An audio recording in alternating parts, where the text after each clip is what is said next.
Hi, good afternoon. I'm Johns Hopkins with Baltimore Heritage, and I think I'm saying welcome to our 5th virtual history talk of 2021. So we have now squarely rounded the corner from 2020. Thanks for hanging in there with us, everybody. I'm going to introduce today's speaker, Denise Meringolo, but just a few words before that. One is this is, of course, a partnership between Baltimore Heritage and the Baltimore Architecture Foundation. So thanks to Nathan Denny's and all his colleagues. The second is next week, if you've got Friday at 1 o'clock free, our talk is going to be by Lisa Krause and Jason Schellenheimer on the Herring Run Archaeology Project. And if you have not joined them, I think we took last year off because of COVID, but they are wonderful archaeologists leading a public archaeology project up along Hartford Road. For several years they've been doing it. And if you have ever been curious about what it's like to be part of a real archaeology project, I encourage you, when they get rolling, hopefully this spring when we can meet, go and check them out, but check us out next Friday.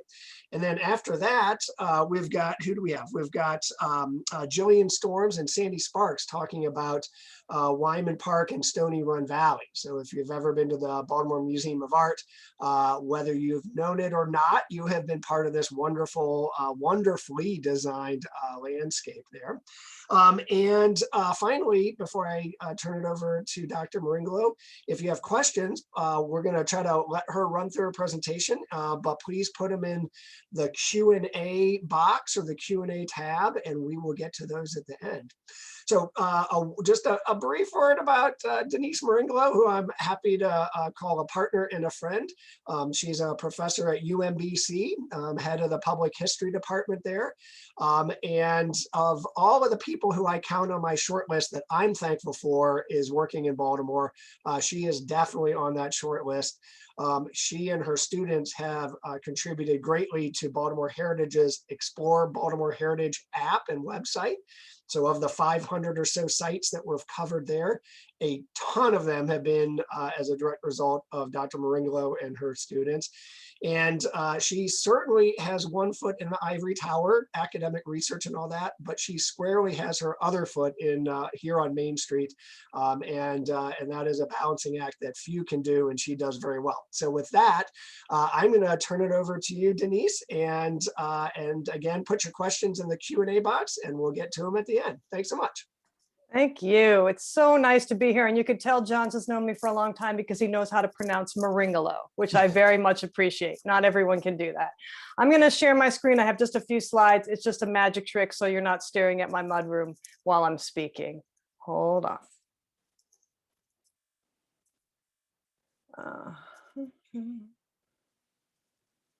Okay. So this is a shorter version of a much longer talk that I normally do. And first of all, I'm sorry, let me please thank Molly Ricks, who actually was one of my students back in the day. So I'm very proud of her, and Johns for inviting me to speak to you today. What I'm going to be talking about is a digital collection project that I started in 2015 called Preserve the Baltimore Uprising. And this is a very shortened version of a much longer talk that I give. So what I'm going to try to do in 20 minutes is give you a little bit of a context for the project that I created, like why did I do it? I'm going to talk a tiny bit about the technology of creating the project, and I'm going to talk about my public engagement efforts. And I'm really hoping that you'll all have questions, because that, I think, is the best part of any conversation. So most likely you all know this, but I want to talk a little bit about the uprising of 2015 from my perspective as a public historian. So the uprising began when city police who were patrolling the Sandtown Winchester neighborhood handcuffed Freddie Gray, whose picture is here, and dragged him to a police vehicle on April 12th, 2015.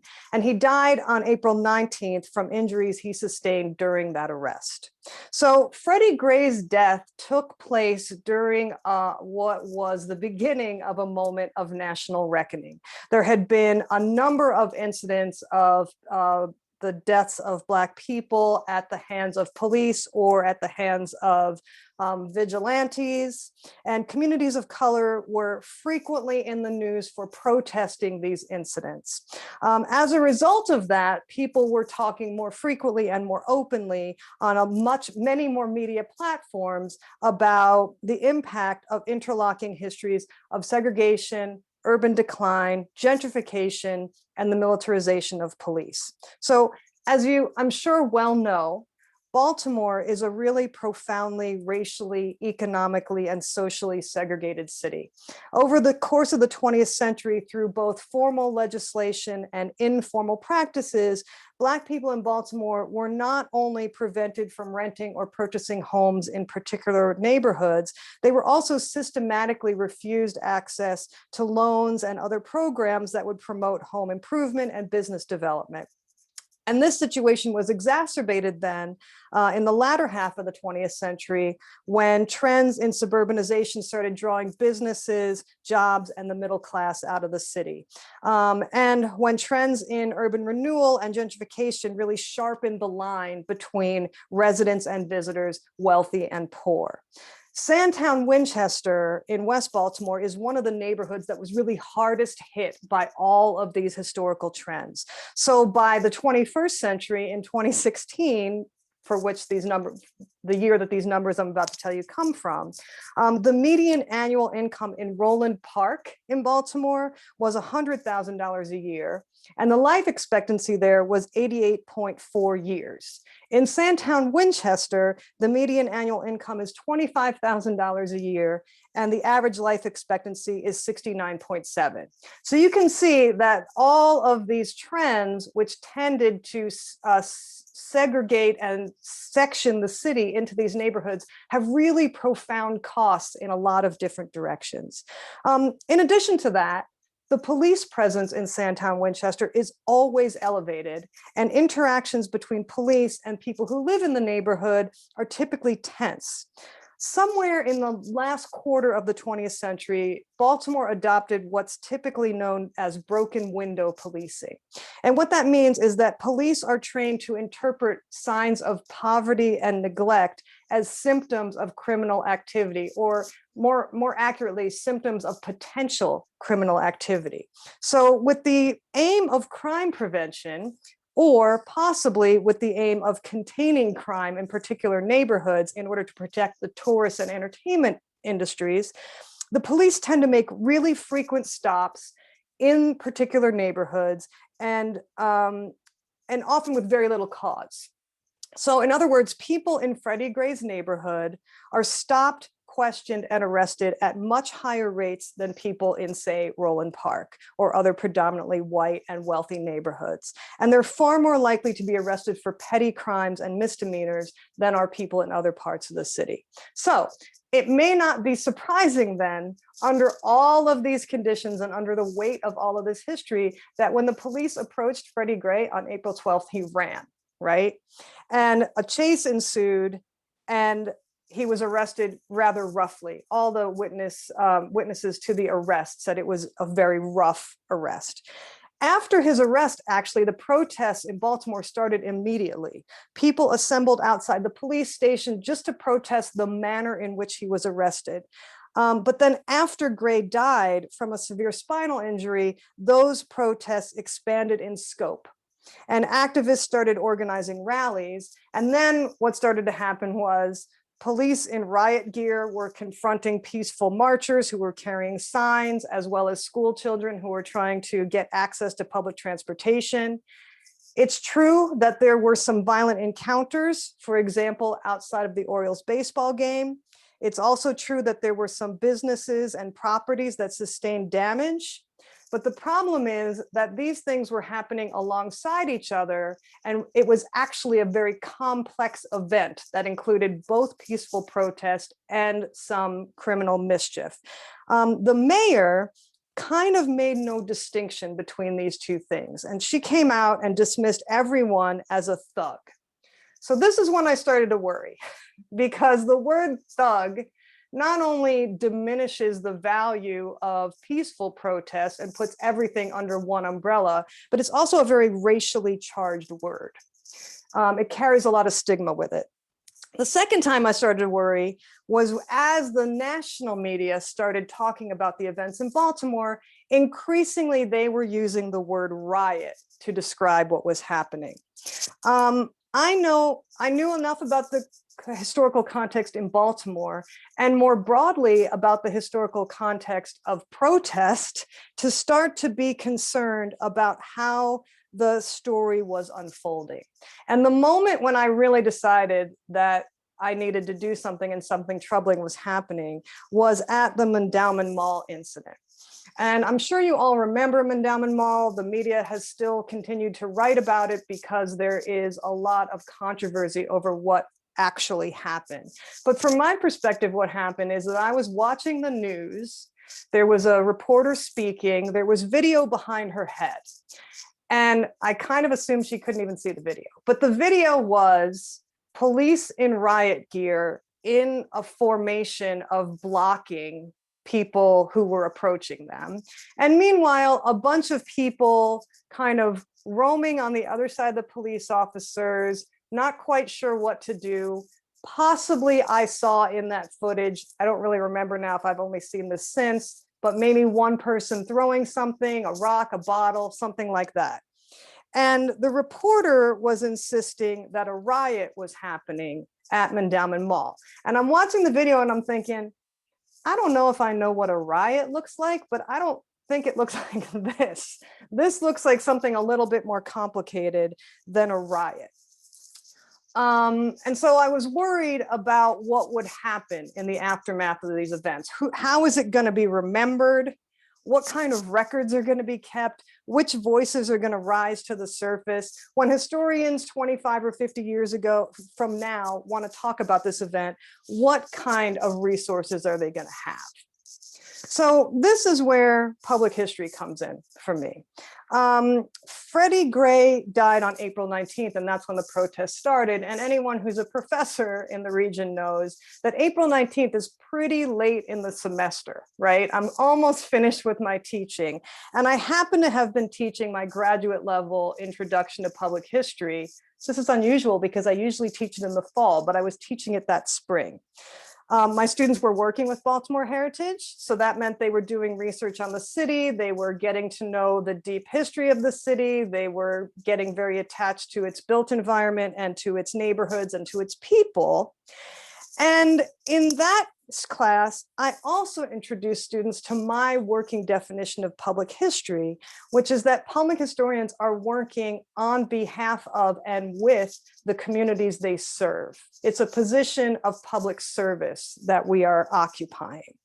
So this class had been really, really successful. I say this every year, but it was one of my most favorite groups of students ever.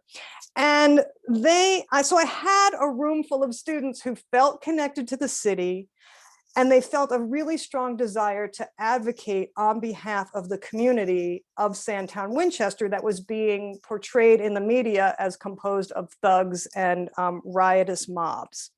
So they wanted to know what was the best way that they could serve the needs of that community. Now, we had not been working in Sandtown, Winchester, and my rule of thumb as a public historian is that you have to be both responsive and responsible. You're trying to respond to the stated needs and interests and desires of the community you're working for, and you have to be responsible so that you are responsible to your discipline as historians, responsible to the community so that you're always acting on their behalf, and just responsible in how you act, making sure that you always put the needs of that community first. So we hadn't been working there. We had not built trust with that community. We couldn't say that we knew what people needed. The other thing is that my students were very well aware of their own social position, right? So they're students at a university. There's certainly a measure of town gown hostility. People aren't always welcoming of universities and university students. Some of the students in the class were Baltimore natives. Some of them were not. The class happened that semester to have been particularly diverse. So I had students who I self-identified as Black, self-identified as Latinx, self-identified as white. They were also fairly politically diverse. And so they wanted to respond in such a way that felt authentic and that everybody felt would be responsive and responsible.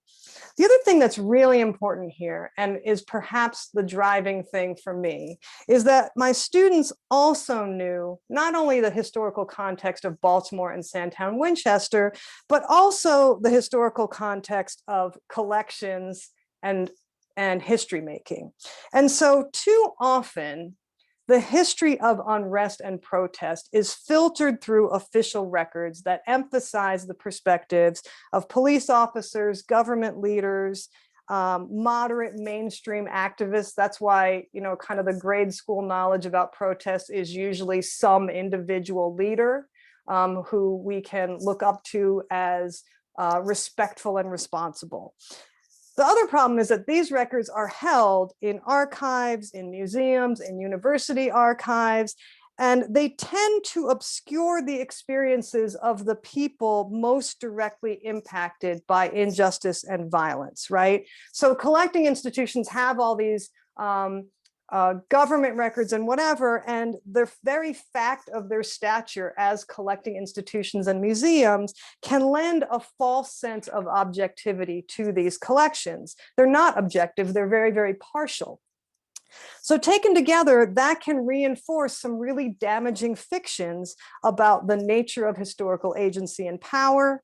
Individual actors tend to be bolstered by their proximity to institutions that confer power, like the mayor's office, the police department, the historical society. And those individuals appear to direct the course of history, while the groups of people who are operating outside of a formal power structure appear to be either frustrated mob or victims victims of forces that are outside of their control.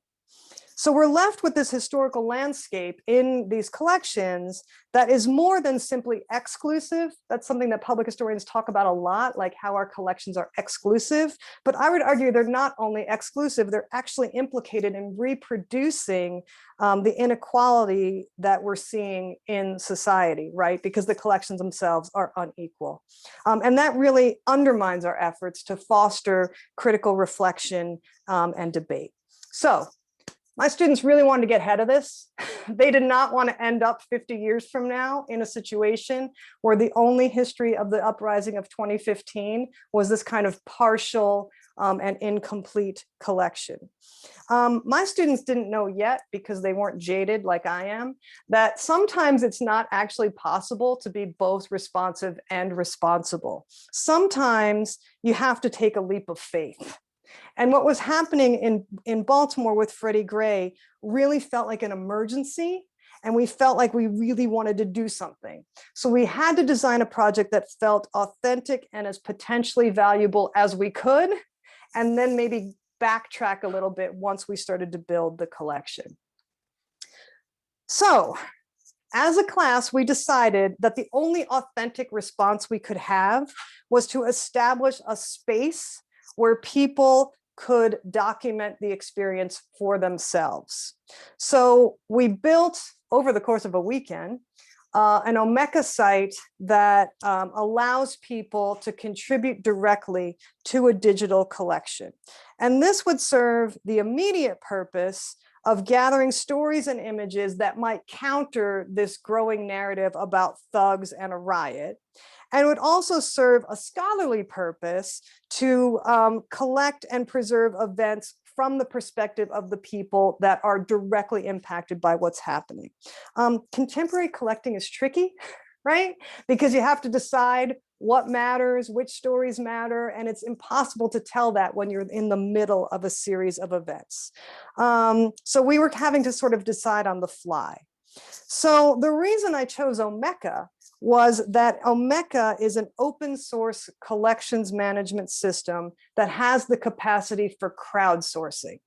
So it was originally designed by the George Mason University Roy Rosenzweig Center for History and the New Media. And since about 2013, a number of organizations have used it to build collections like this one. So I was not by any means the first person to do this. I was modeling this collection on projects like Our Marathon, which was about the Boston Marathon bombing, documenting Ferguson, which was about the events in Ferguson after the death of Mike Brown. There are similar projects about the murders in, or I think it's Orlando, in that club. So there's a model for this kind of work. By adopting crowdsourcing as the primary means of assembling collections, Preserving the Baltimore Uprising is also trying to intervene in some of the practices that make the preservation of documents somewhat exclusive. It reframes collecting as a process that anyone can participate in, as a humanistic process, rather than a tactic that's deployed exclusively by experts. It also insists that photographs and stories and are relevant artifacts of the human experience. And it recognizes that the absence of particular stories and images from collections is limiting our ability to fully analyze and understand the past. We used social media and face-to-face outreach to encourage people to contribute to the collection. And when we built it, we actually assumed it was going to be fairly small, because we were going to start with our university community. There were plenty of students who are from Baltimore and West Baltimore who were participating in protests, as well as staff and faculty. So we figured this would be maybe a university-based collection. And we were successful. Like, people immediately started uploading things. They can upload whatever they want from their phone directly to the collection, fill out a little form that becomes metadata, and we can be pretty hands-off. The reason the project expanded is that the digital projects manager at the Maryland Center for History and Culture, which used to be the Maryland Historical Society, reached out to me within a couple days of launching the site, because it turned out that the Maryland Historical Society had put out a call for photographs and digital material, and I had built a site that was for collecting digital material. The Maryland Historical Society they had never had a born digital collection, so they were collecting stuff through email and putting it in a Dropbox. And my former student was a little bit worried about what was going to happen to this material. So we joined forces, because they had a growing collection with no site, and I had a site that maybe wasn't going to have a collection. So we were the solution kind of to each other's immediate problems. Now, there's pros and cons here. One is that the Maryland Historical Society is a historically elite Baltimore cultural institution that has really never built trust with the Black community in Baltimore, or any of the communities that were directly impacted by the uprising. But I agreed to partner with them because I hope doing so might actually challenge them a little bit to change the way they think about collecting, and to foster a more inclusive and more engaged form of historical practice. The other thing is that the center at least has the potential to protect this collection permanently. It lives, the website lives on a reclaim hosting site that I have, but the collection itself is also double protected on servers at the Maryland Historical Society. So, have we been successful? We have about 10,000 items. The majority of them are photographs and emails. Remembering that our goal was for this to be grassroots collecting, like average people on the street, the truth is that the emails arrived because a reporter had filed a Freedom of Information request. So he kind of dumped all the emails into a collection. The largest of the photography collections that we have come from professional and semi-professional photographers. Joe Giordano donated a ton of photographs to us. However, so that might seem like it's not really grassroots. However, the largest number of individual items we have came from individuals who uploaded maybe 1 or 2 images. So we have contributions from a priest who went to the protest. We have contributions from folks who were protesting and taking pictures. We have contributions from groups like Wide Angle Youth Media and other student initiatives. And these contributions, I would argue, are likely the best view of the protests kind of at the street level. After about a year or 2 of passive collecting, where we just let anybody upload pretty much anything, we entered into a period of more active collecting, mostly around oral histories. So we would go back to the people who had contributed material and ask if they'd be willing to do an oral history so we can start to connect first-person accounts to the images in the collection. In this past summer, when we saw a new wave of protests happen, there was a conversation inside the Maryland History Center about starting a new collection. And I actually convinced them to instead expand the call for the Baltimore Uprising collection, because really all of these events are part of a particular historical trend in the contemporary civil rights movement. I do want to tell you that this was a little bit controversial. And the reason it was controversial was because as I was updating the language on the site, the About page, I used the word murder to describe the deaths of Black people that were being, that were the focus of protests. And there were a couple of people, I don't want to imply it was everyone, but a couple people who were like a little bit nervous about the word murder. And I'm going to admit that I felt pretty strongly about the use of the word murder. So we kind of arrived at a compromise in which my name is now attached to that language so that I'm the one taking responsibility for it. It's kind of counterintuitive for me because I actually don't want to be the face of this collection. It's not my collection, but I'm willing to take responsibility for that language if it means that we can be a little bit provocative and encourage people to contribute. So the last piece I want to just tell you a little bit about is in 2018 and 2019, I was the recipient of a Whiting Foundation Public Engagement Fellowship. That allowed me to use Preserve the Baltimore Uprising as the center of a local public humanities project. And what I did was use the collection as a platform for training Baltimore City teachers and students in public history methods. And I hoped that that would be a way to grow the collection, but I also didn't necessarily care if people grew the collection. What I really wanted was for people to know that this was their collection that they could add to or use as they saw fit. So the project was multiple stages. So the first stage, and this is kind of like public history methods 101. The first stage was collaborative inquiry. So we organized a series of conversations and story circle programs so that students could identify research questions that were grounded in firsthand experience and immediate needs. And then we kind of worked together to define the elements of a meaningful history of the uprising and identify what seemed absent or incomplete. So that was step 1. Step 2 was collaborative research, right? So I led oral history training sessions for several groups of students at 3 high schools. And as part of that, then we advanced into collaborative interpretation, where I mentored students as they worked to assemble, synthesize relevant secondary literature, and to help them analyze and contextualize information that they were gathering in oral histories.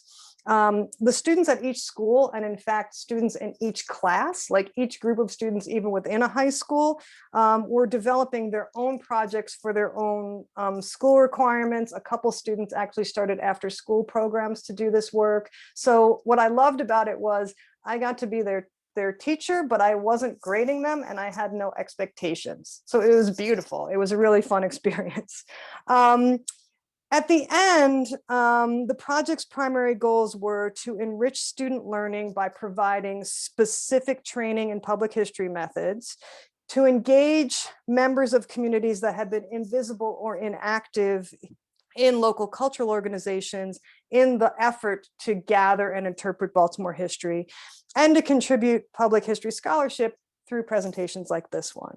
So my own measure of success happened in one moment at the end of this project. So on April 10th, 2019, we hosted basically a party at the Maryland History Center. It was really quite a logistical challenge to get students and teachers there, but we did it. And we had about 35 teachers, students, community members, and museum folks who attended. That's only a fraction of the number who had participated in the project, but I was happy to have them there. And what happened at that event was that the students got to present their work. So students showed documentaries that they made, they showed and explained art that they created. And then we held a facilitated dialogue where we just invited students to talk about anything that they thought mattered about the uprising. And as a result of that, students talked about gun violence, they talked about the drug trade, they talked about their interactions with police. We heard stories about trauma and grief, but we also heard stories about determination and hope. And near the end of this event, a young staff member from the Maryland History Center raised their hand and said, you know what, I want to tell you kids something, that I thought that I knew what happened in 2015. This particular person hadn't been living in Baltimore at the time. They had been receiving their news from the national media. And he said that hearing the students and seeing their projects had actually changed his mind and raised more questions for him about what really happened. So for me, that meant my work here at least had reached a point where it proved to me that it was doing the kind of work that I wanted to do. So that is my very quick walkthrough through my project and my process. The website address is here, baltimoreuprising2015.org. If you happen to Google Preserve the Baltimore Uprising, it will come up as well. So I'm happy to answer any questions. Thanks for listening. It's weird to speak to boxes, but so let me stop sharing. Yeah, thank you, Denise. I know I imagine for a professor used to standing in a classroom, yeah, speaking to boxes is not the greatest. For those of you who are with us, if you've got any questions, please type them into the Q&A tab there at the bottom. And while we're getting going, let me, it is 1:32. We have promised to try to, well, we'll do our best to end on time, but maybe we'll go just a few more minutes. I have one question for you, Denise, and that is, you say that there were other public history sites similar to yours using Omeka in Ferguson, and I forget where else you said, maybe Boston. Mm-hmm. I mean, those were obviously all part of the same national movement. Do you coordinate with them at all, or is there any collaboration, or is that not no, we actually had a meeting with the folks who were doing the Ferguson site, as well as some of the sites around LGBTQ violence, because we were collecting about violence and trauma. And so we wanted to know if there were any best practices there. And we did coordinate with them about the language for what it meant to donate. We wanted to make sure that people didn't lose their rights to material, which they don't. And we're now using a Creative Commons licensing for that. So, but there's not like coordination the way that you're talking about. And I would say the other interesting thing is that now there's a lot of talk about where collections like this should live, and if they should maybe not be at a place like the Maryland Historical Society, but instead be at, say, Morgan State or something like that. Collections that are for a Black community maybe should be situated in a historically Black institution. And so there have been a lot of conversations about that as well. All right, we got our first question here, and it is: across the total spectrum of media, who do you think did the most accurate reporting? I would honestly say that most of the local reporting, including The Sun, was fairly even-handed. It was more the national reporting, so that when someone at the local level, like the mayor, used the term thugs, that was more likely to be picked up than more nuanced local conversations that were actually at least situating what was happening in the particular neighborhood at the particular time. So for me, what was really instructive was the difference between the local and the national. Excellent. Let's see. I'm not sure. I'm gonna Nathan Denny's, who is our Zoom driver. Let me make sure I'm doing this right. Getting into the Q&A part of it. I think we've got just that one. Can I? And we're gonna wrap up in just a minute here, if you're hanging in there. But at the Nash, following up on that one, I know I was with probably everybody on this call watching television, even though some of us don't watch television that much. You kind of had to at least try to see it unfold as it was happening. What particularly struck you? You said you were watching, and the alarm bell started going off. As that unfolded, were there some things at the national level, in addition to thugs and riots, that kind of caught your attention of like, wow, this might not be accurate reporting? Well, it's even so. The really interesting thing is, as I said, this is a shortened version of a much longer talk that I give, and I've given it in like rural Maryland, and I've given this talk up in New York State. And interestingly, even up in New York State, people had seen the Endowment Mall footage. And in the longer talk that I give, because I'm not talking to people in Baltimore, I show them a map, because, I think everyone on this call probably knows, but what happens at Endowment Mall is that the kids get out of school at Frederick Douglass High School and they go to the mall to get on a bus. It's like, it's a hub for their buses. And we talked to the kids in that school, and what they said was they had been locked in because they were getting there was news everywhere or rumors everywhere. There's going to be a riot. There's going to be a riot. And they got locked into their school. Their parents are calling them, because everybody's parents can call nowadays on your cell phone, and saying, be careful, this is happening, come straight home, I'm worried, whatever. So by the time they unlocked the doors to let them out, they were kind of amped up with fear. And they went to go catch a bus, but the city had shut down public transportation. So what I think we're seeing in those videos is that, like, the kids getting out of school, not really knowing where to go. I'm sure there were people there who heard the rumors and are like, let's go make some mischief. But I don't actually think that was the goal here. But once I situate it on a map for people who don't live in Baltimore, and I explain this to them about the context, it changes everything. And so again, I really think what needs to happen when we look at these stories is, of course, there's national context, but there's also local specificity. And that's something that just interests me as a historian. Like, how do you strike that balance so that you can put things in a bigger context, but make sure you're really clear about what the local dynamic is? Excellent. All right. Well, thank you, Denise. That was even for those of us who thought we sort of had studied that a little bit. That was a fabulous insight. Great. Thank you. We're gonna end the meeting now. But if you want to know more about it, what is it? Google Baltimore Uprising and the word preservation, and Preserve the Baltimore Uprising. You're also free to email me, which is just ddm@umbc.edu. Very easy to remember. Happy to talk to anyone. Excellent. All right, Nathan, you're gonna set us free? Yeah. Thanks. Right. Thank you, Johns, and thank you, Denise. And if you want to see recordings of any of our virtual histories, you can look up Baltimore Architecture Foundation on YouTube and see all. Gosh, how many have we done now, John? 35? Yeah, we're getting near 40. So. Wow, amazing. That's Thanks, fantastic. Everyone. Thank you so much. All Have right. a good day. Thanks, everybody. Have a good weekend. Bye.